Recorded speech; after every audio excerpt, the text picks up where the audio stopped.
Hey everyone, it's Lindsay Baker with the Action Hour. I'm here with Zac Lovas from Vegan Travel Asia by Veg Voyages. You may remember Veg Voyages before. They've expanded. And one of the reasons they've expanded is because they're so good. And you know why I know that? Because they've been nominated. You guys have been nominated. You're the first vegan tour company ever nominated for a World Travel Award. And you've been nominated twice. We're still waiting to hear sometime. I don't know about that one yet, but there's another one, the World's Responsible Tourism Award. Huge, folks, huge. And we need your help. We need you to vote. It's free and it takes like literally a minute. Zac, tell them about it. Thanks for being here. Thank you very much, Lindsay. It's great to be here again. I love coming on your show, so thank you. This is our second nomination for the World Travel Award. We're the first vegan travel company, actually. World Travel Awards are like the Oscars of the travel industry. So we feel very grateful and honored just to be even, acknowledged and even nominated. And there was so much interest on our nomination for the Asia's Responsible Tourism Award that we got a call from them. We got notified from them that, hey, we're going to nominate you for the World Responsible Tourism Award as well. So we got two nominations. The voting is now closed on the Asia's Responsible Tourism Award, but for the World's Responsible Tourism Award, it's open and it will be up until October 22nd. So please, if everyone can vote for us, we would greatly appreciate it.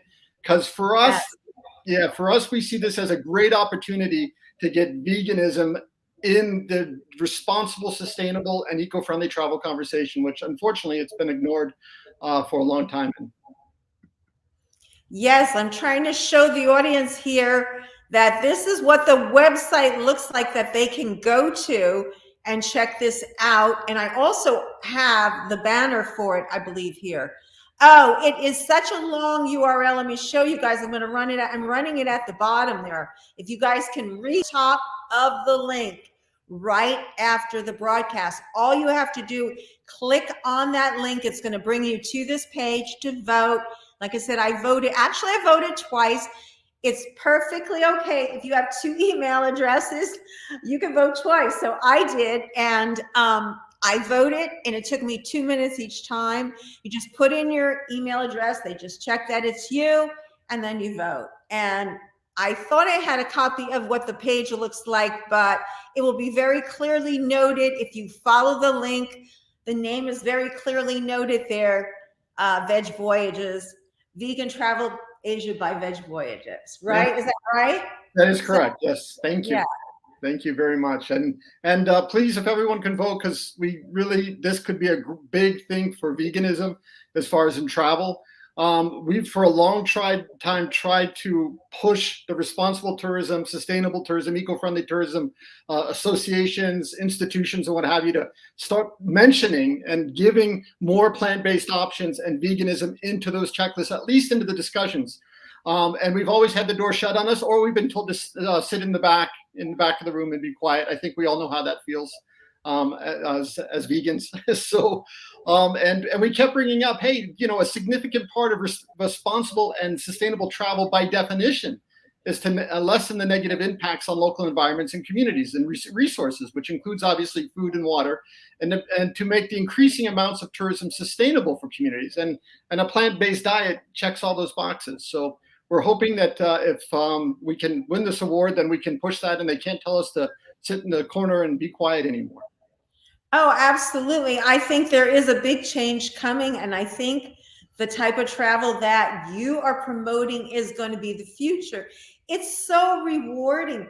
Why don't you just, first of all, one of the things I want to give you kudos for that we haven't even mentioned yet is that during the COVID pandemic, Veg Voyages, Vegan Travel Asia by Veg Voyages has served over 135,000 meals to humans and animals, starving street animals and humans that were cut off from their lifeblood living when travel ended. And you guys moved in there and fed them and made delicious vegan food.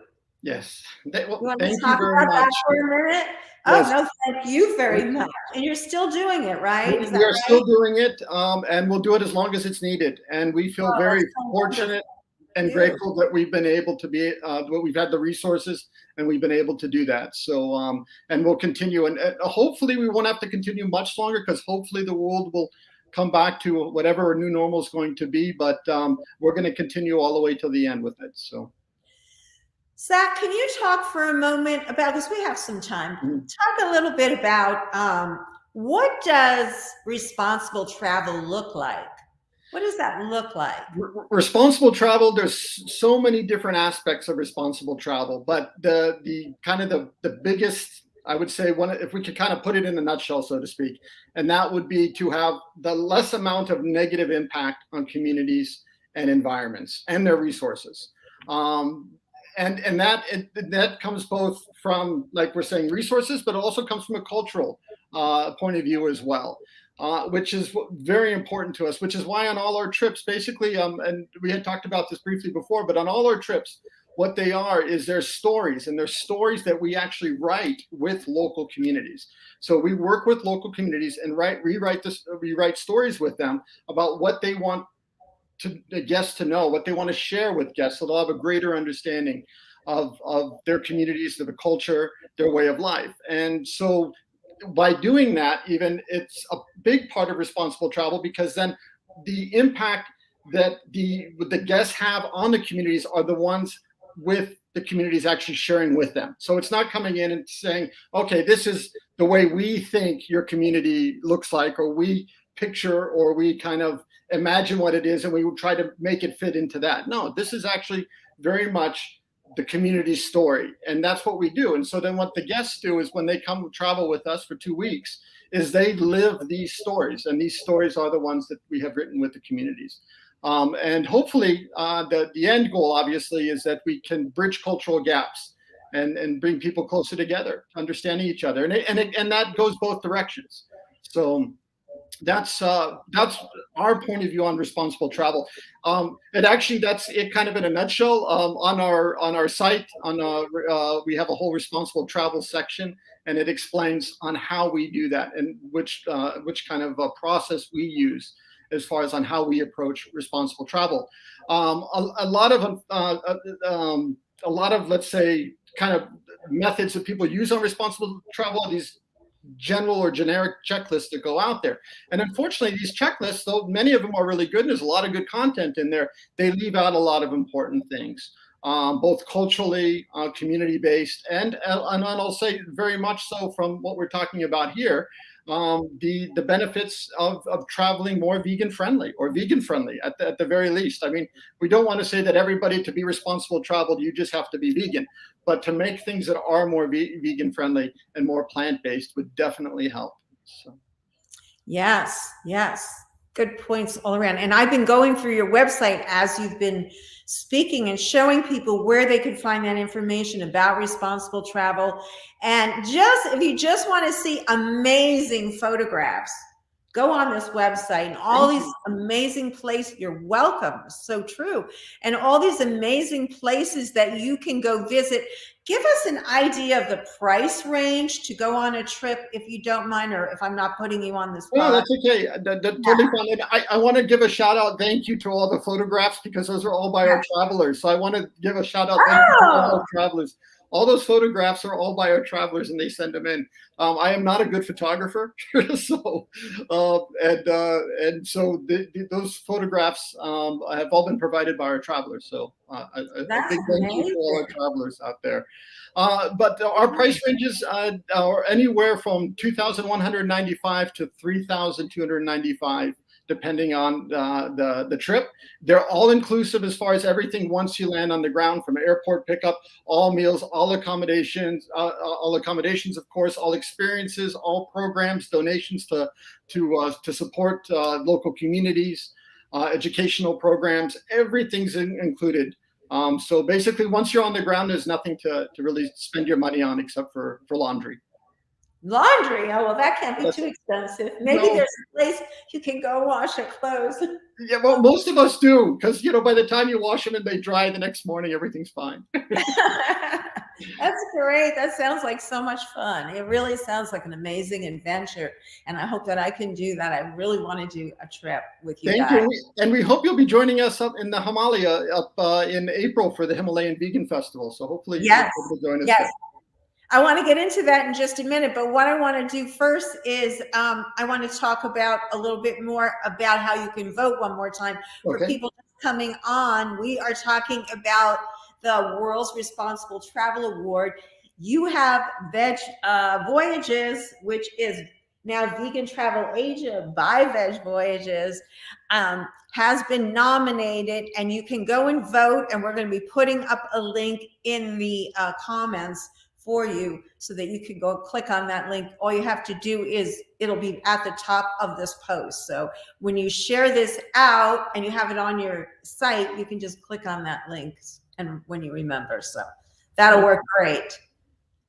And so yeah, please vote, and it's super easy. All you have to do is give an email address. It will mean so much.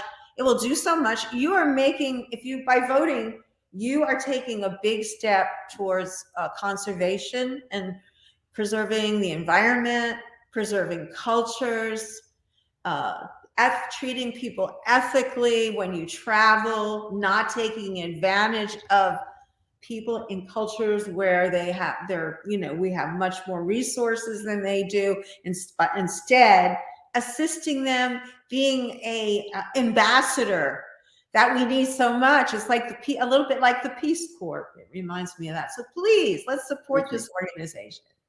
Thank you very much. Oh, absolutely. I mean it from the bottom of my heart. So let's just show, for example, and tell and show one of your repairs. Now, this is a school, and we maybe talk about it a little bit right after.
Wow, a lot of people working away there. Yes, all from the local community, all volunteers from the local community. It's up in a very remote area in Pangsali province, which is in the northernmost province of Laos, borders China and Vietnam. And it's up in the mountains. And what we did is we were replacing all the roofing and the sidings of the school, which, as you can see, was in pretty bad condition. So they're taking it all down, and then they're putting all new siding and roofing and everything up on it. In Pangsali province, yeah. That's amazing. I'm going to show a couple more pictures of that, but I just want to say that I was able to get the link up so it's in the comments now. People can go ahead and vote right now.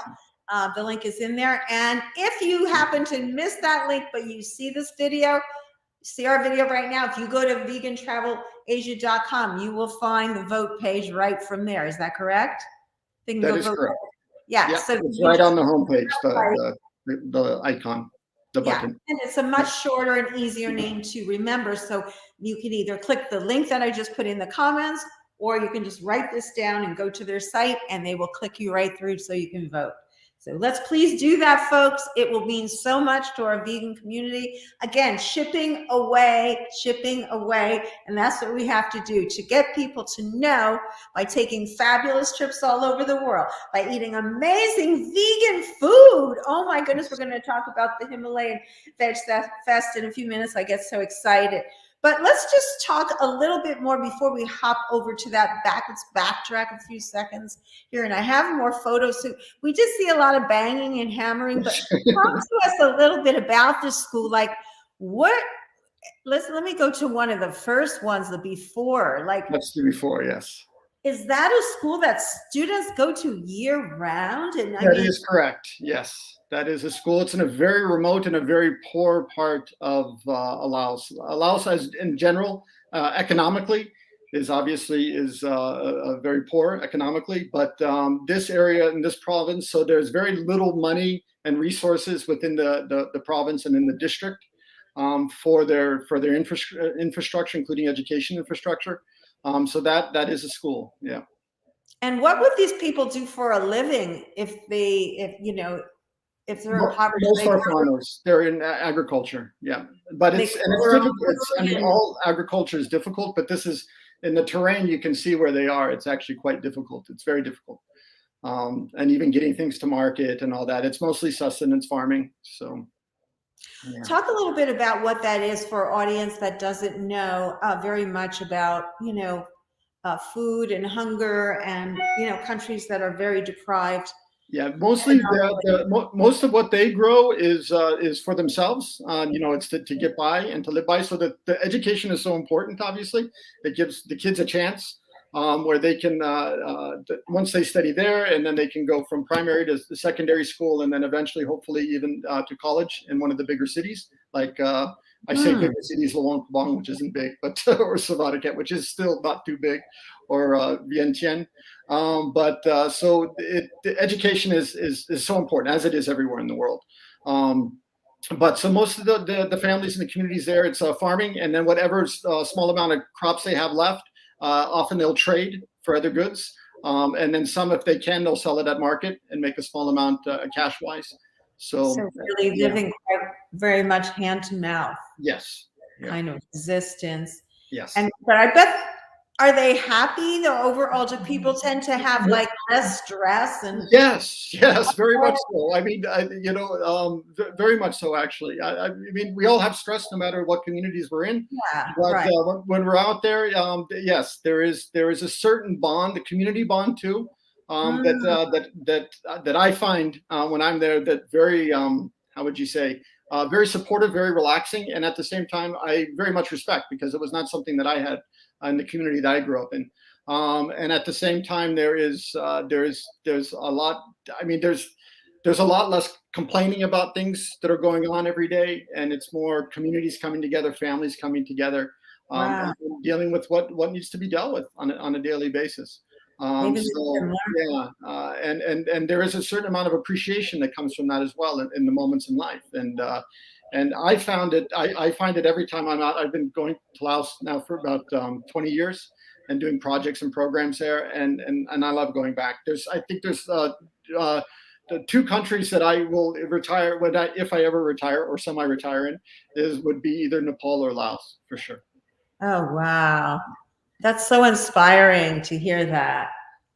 That's just amazing. I was going to ask you, and again, I don't want to put you on the spot. Sure.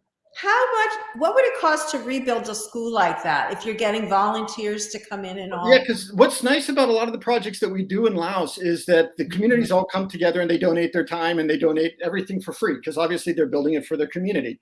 So it's the community helping the community. So on all these type of projects, what we do is we provide supplies, basically. So we provide the funding for supplies and getting the supplies. And the whole community then comes together and puts it together. And we work with a great team in Laos that does part of the team that we're doing the Meatless Mondays and Vegan Fair Fridays with up in the Luang Prabang.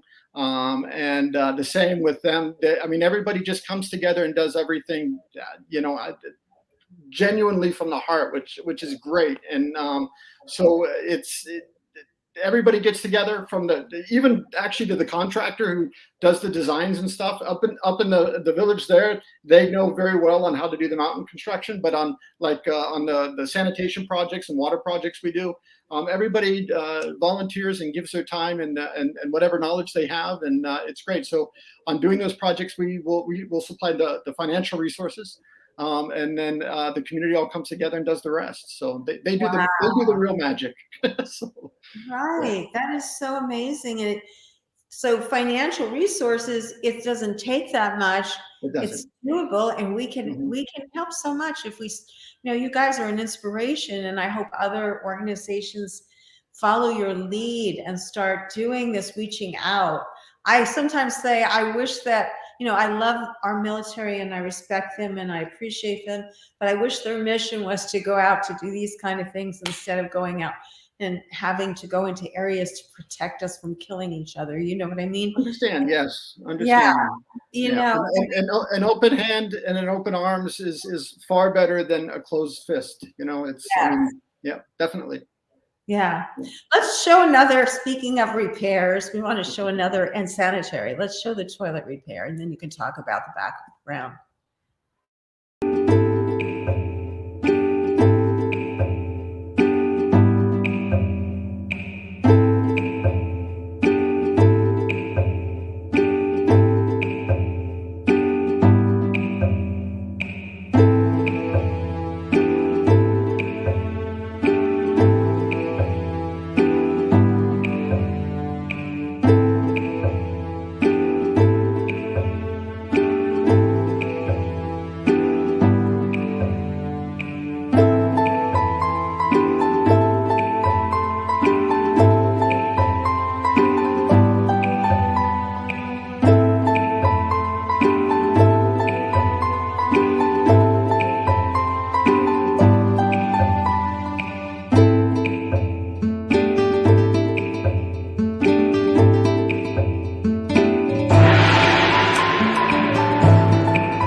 Thank you. Wow, that's such a cool video. Thank you.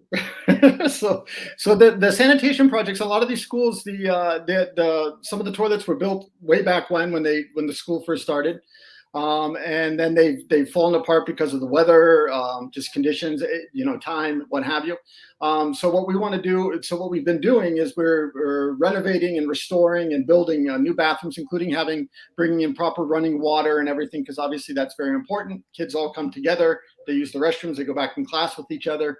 And the hope is, obviously, in addition to the kids are very excited about their new bathrooms, but it also helps prevent stuff like dysentery and what have you. And makes the kids won't have to lose downtime from school and everything because of dysentery or other things like that. So it's so important. So important, and it turned out to be really cool looking at the end. Thank you. That was the lights. Boom! Look at this. Like a superstar laboratory. I love it. We heard the kids were really excited about it. And actually, going back to the in Pong Sali province, when they were doing the roofing and everything, the kids, even though school wasn't in, came down and just showed up to school to enjoy their new roofing and siding. So it's always that is so wonderful. Yeah. I had another question about your group and how you all got together and formed, of course, starting with Veg Voyages, now Vegan Travel Asia by Veg Voyages. And were you guys already vegan? And was this a whole plan to kind of spread veganism, because the message of veganism is so tied into, all of us, consciousness, higher conscious, we're all one. Did that come first, or did you as a group decide first you wanted to just go do this project? Talk about for Veg Voyages, which is actually, we're almost going on 18 years now. We all used to work in the film, media, and news business over in Asia, Southeast Asia and South Asia. And we originally got into doing films because we thought we could make films and change the world. We were naive. Not that films can't change the world, but we just weren't going to be able to make them. So then what it became is more, it became more just a business. It was something we were doing. We were getting paid. We were getting paid good money. But we were doing a lot of things that were kind of going against our beliefs, or at least being part of those things that were going against our beliefs. So we decided, hey, we're not getting any younger. So let's start doing things that we can believe in. And one of the big things that we were into was animal rights, environmental protection, vegetarianism. When we started, we were first vegetarian, and then we became vegan. And so we were like, okay, let's start doing these things that we can actually believe in. And one thing we did like about coordinating for film units and media news units is bridging those cultural gaps. So we thought, okay, how can we bridge those cultural gaps for people, and at the same time do things that will help us make a difference on environmental issues, animal welfare issues, and community, community issues. And so that's how we started Veg Voyages. And we've done it as a mission. We're mission focused, a mission based organization. We're not a profit based organization at all. And that was our whole intention, is that everything should be about what can we do every day in the efforts we're putting forward to try to make some positive change, try to make some positive difference. And so that's how we started Veg Voyages. Great. Thanks for answering that. And now we see that one of our viewers is asking, Andrea Lee is asking, what's your protocols on vaccine mandates? I understand this makes travel difficult as ports have been different rules and regs. Yeah, it's a very good question. But from what we know so far from governments is that most governments, if you want to avoid the quarantine, and quarantines can range from anywhere from 7 to 14 days. 21 days it was for Bhutan before, now it's down to 14, and then they're going to erase that as well coming up. But the quarantine, if you want to avoid quarantine, then you have to have proof of vaccination for the time being. Now, obviously, things are constantly changing.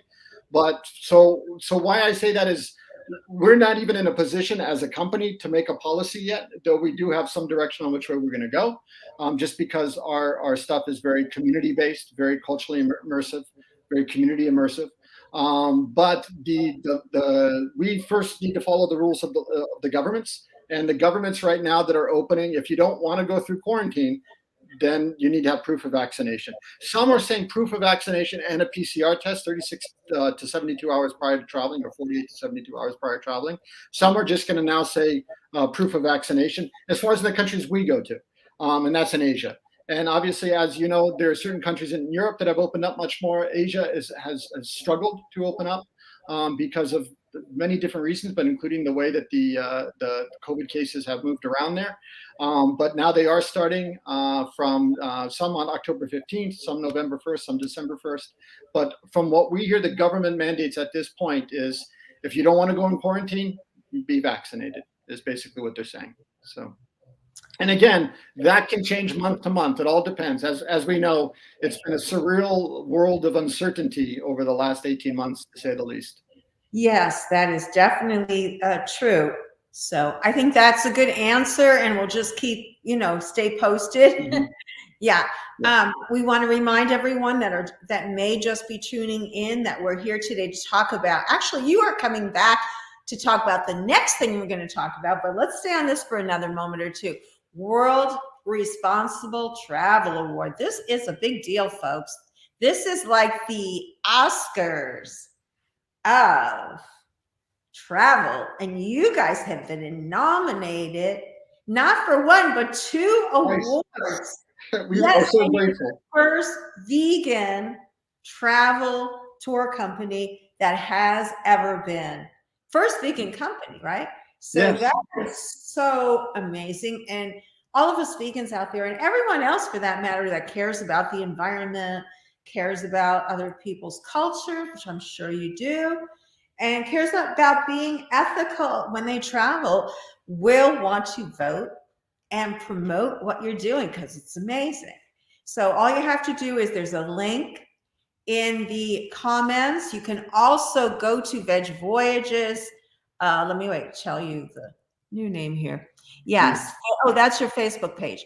Vegantravelasia.com. But is it true that even if you slipped and put vegvoyages.com, exactly. it'll put you right back to the right one, which is Vegan That is Travel correct. Asia.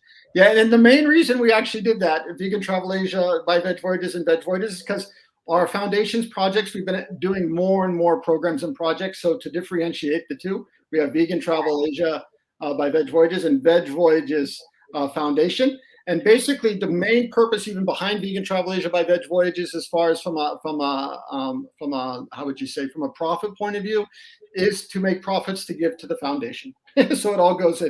The foundation doesn't spend. We have no admin fees, no marketing fees, no admin. So every single penny that goes into the foundation goes directly out to the local communities. So how often does that happen? Not very often. Thank you. Not very often. And so this is an amazing opportunity. Now we are ready to talk about the final thing we're going to talk about tonight. And we're going to remind you one more time at the end, because we have to make sure that you vote. But right now we want to show you a little video of what's in store for you if you decide in 2022 to join.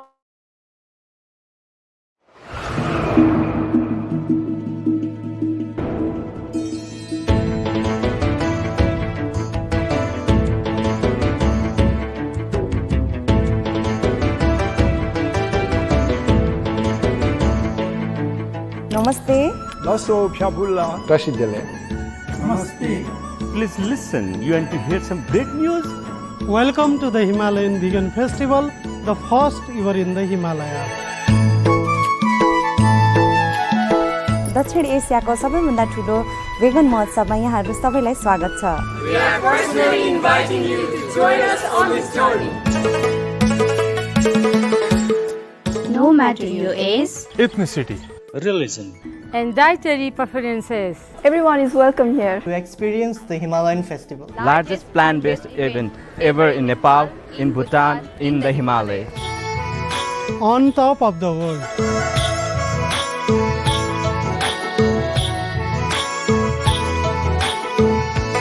and animal welfare talks, health and fitness, all under one roof. This is your festival, this is my festival, this is our festival.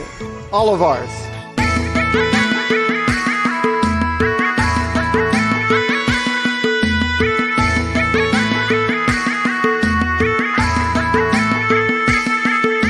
So let's dance and sing, learn and enjoy, and eat a lot of great food together. all plant-based, All vegan, and all super tasty. आउनुहोस् Himalayan Vegan Mahotsav सँगै मनाऊ. Come join us. We will see you here. we'll be waiting for you. Namaste. Himalayan Vegan Mahotsav नछुटाउनुहोला. Be a part of Himalayan history.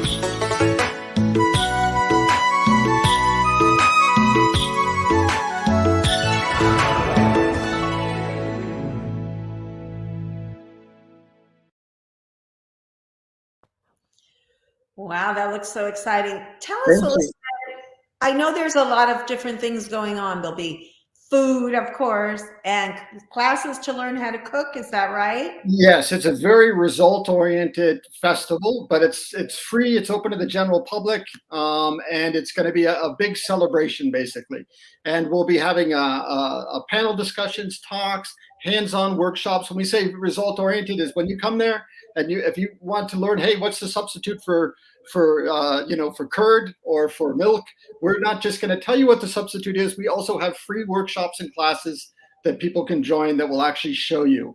And that goes for also setting up local community spay and neuter programs, to local conservation programs, to recycling and green programs at your schools. And we have speakers and delegates coming from over 31 countries to join local activists, grassroots organizations, and really just to celebrate and raise awareness on the benefits of a plant-based lifestyle. So we're super excited. We have 3 days in Kathmandu, and then 3 days Kathmandu, Nepal, and 3 days in Thimphu, Bhutan. It's just, and even the amount of response and everything we're getting on a local level as well as international level has just been phenomenal. So we are just we are super excited about it. Well, anybody just has to look at the food. I mean, that alone, you just went, I'm making me so hungry. We're going to do a lot of eating. So, yeah. These are all the sponsors involved that are going around here that we're seeing. Yeah. Correct. So, we have sponsors coming from all over the world, actually, as well as a lot of grassroots and local organizations, both in Nepal and Bhutan. And we have a food festival that's happening at the Kathmandu one with over 30 different food stalls. Different local restaurants and vegan chefs are going to be having all their items there. In addition, as part of the 100, now it's up to 100 exhibitors. We have also a whole screening at Cinema Theater where we're going to be running the vegan and animal rights and conservation films, including Cowspiracy, What the Health, and the Fiona Oak story, and Mother's Milk, which is a new film, a Hindi film coming out on dealing with the dairy industry, and another film from In the Land of Ahimsa, and then also another film from Sri Lanka. So we have all these different ones, and the filmmakers are going to be there. So the directors of these movies, including Keegan Kuhn, are going to be there to help, as well as teach workshops to help inspire local filmmakers to make conservation, animal rights, and vegan films. So it's going to be a lot of fun.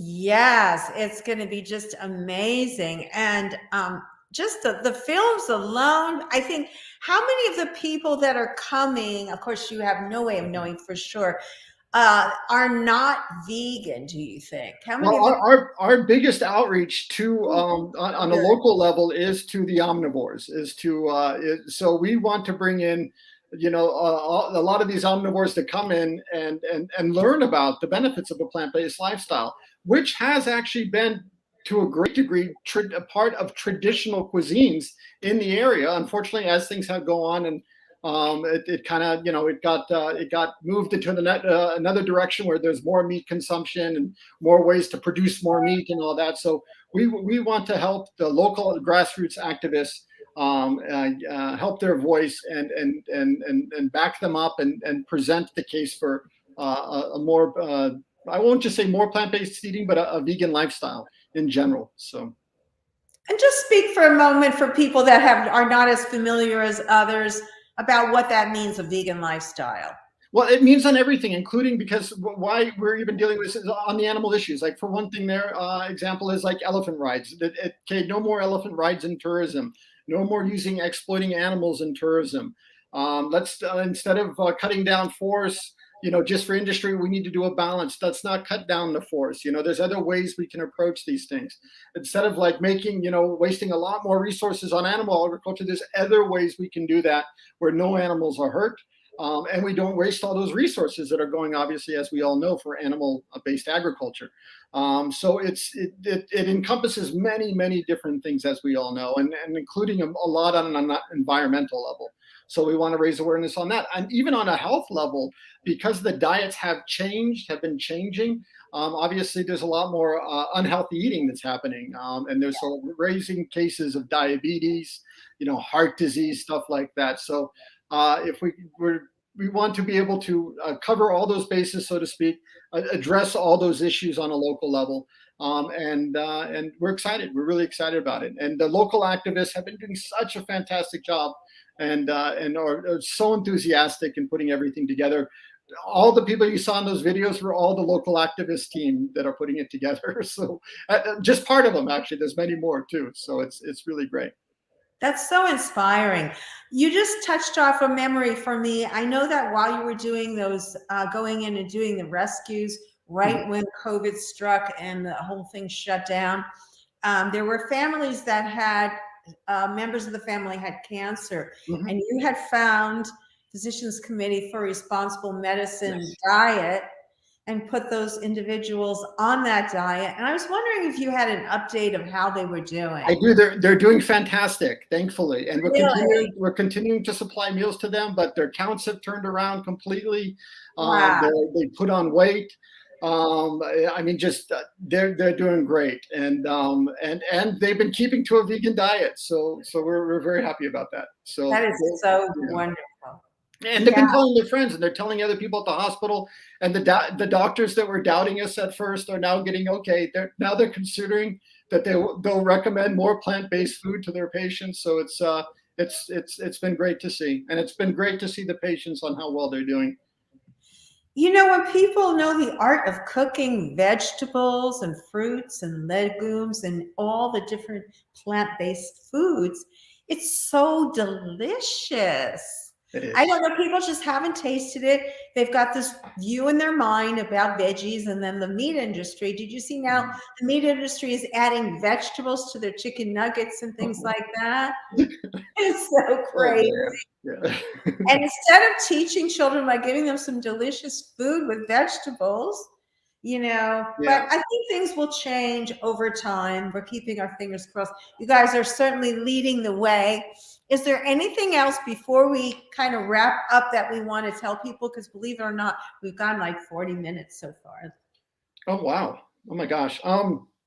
Basically, no, please vote for us. We've been trying to push for a long time to get the veganism as part of responsible tourism, sustainable tourism, and even eco-friendly. And as shocking as that may be, with exceptions, most checklists, most associations and organizations have put it to the back burner and have told us to be quiet in the corner. And if we can win this award, then they can't tell us to be quiet anymore. So we can get we can get the whole idea behind traveling vegan and traveling more vegan friendly as a part of responsible, sustainable, and eco-friendly discussions, conversations, and as importantly, checklists. And so we would greatly appreciate that.